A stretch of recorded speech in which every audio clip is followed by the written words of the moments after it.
Sebelumnya saya senang lihat Ustadz sehat dan dapat kembali memberikan kajian. Alhamdulillah saya selalu sehat. Saya selalu sehat, saya selalu semangat, tidak ada urusannya sama sekali. Saya sangat menyesali kejadian lalu, karena kejadian tersebut kebetulan di kampung halaman saya. Saya juga kaget, ternyata ada sepupu saya yang ikut dalam menghentikan kajian Ustadz. Saya sudah coba menegur dan mengingatkan bahwasanya beliau salah. Dan saya pun berkata bahwa saya santri Ustadz Khalid, dan selama saya mengikuti kajian tidak pernah ada kata mengkafirkan, apalagi memecah belah umat. Tapi dia tetap dengan pendirian golongannya, sampai saya menyampaikan kejadian kemarin itu ada dalam Quran surah Al-Baqarah ayat 170. Tapi dia tetap memperlihatkan kebencian pada ulama sunnah. Lalu sikap apa yang harus saya lakukan?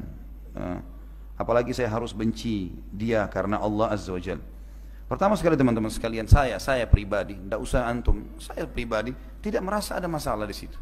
Saya pribadi menganggap itu adalah saudara muslim kita yang mungkin dalam kondisi belum mengetahui apa yang membuat orang banyak melakukan perbuatan salah karena belum tahu. Gitu. Andai saja mereka ini bisa mendengarkan ceramah utuh misalnya, atau hadir sekali saja pengajian kita, maka tidak ada masalah sebenarnya.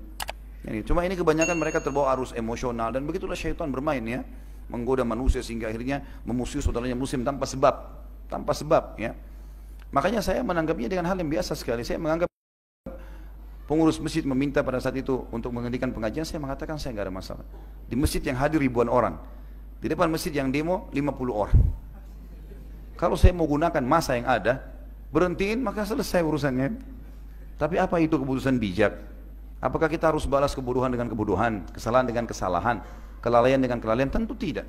Itu adalah saudara-saudara kita muslim. Saya bilang tadi, selama orang ucapkan syahadat, dia punya nilai di diri kita. Nggak boleh sama sekali kita salah dalam melangkah di situ. Mengalah adalah hal yang positif, nggak ada masalah. Semoga saja satu waktu Allah berikan mereka hidayah. Jadi tidak ada sesuatu yang harus dibesar-besarkan di sini kalau saya melihatnya. Tapi masalah adanya beberapa orang ikhwah yang akan memberikan masukan itu positif saja. Kita berikan masukan karena memberhentikan pengajian di masjid sebuah hal yang perlu ditanda-tanyai masalah adab. Sementara teman-teman ini juga menjaga gereja pada saat Natalan, mereka menjaga para tokoh-tokoh Syiah kalau datang. Dan alasannya karena saya pernah membahas ini dan itu. Tokoh-tokoh Syiah mencaci maki Aisyah, mengatakan Quran kurang, mengkafirkan sahabat. Nah, itu bukan hujjah, bukan alasan. Makanya saya melihat ini hanya sekedar karena ketidaktahuan saja. Ya, dan semoga Allah SWT berikan hidayah. Ya.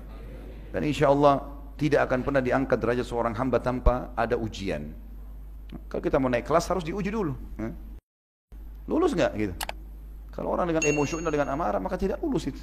Gitu kan? Masih syukur cuma begitu saja. Di zaman Nabi SAW orang kafir yang melempari Nabi SAW dengan kotoran, boleh sabar. Ini saudara kita muslim, hanya karena tidak faham, menyebutkan yel-yel, mengatakan saya ingin merusak stabilitas NKRI, ini luar biasa. Padahal selama ini kita yang selalu menenangkan masyarakat untuk tidak melakukan hal-hal yang merusak itu semua, gitu kan? Tapi nggak apa-apa lah, semoga Allah berikan hidayah insya Allah.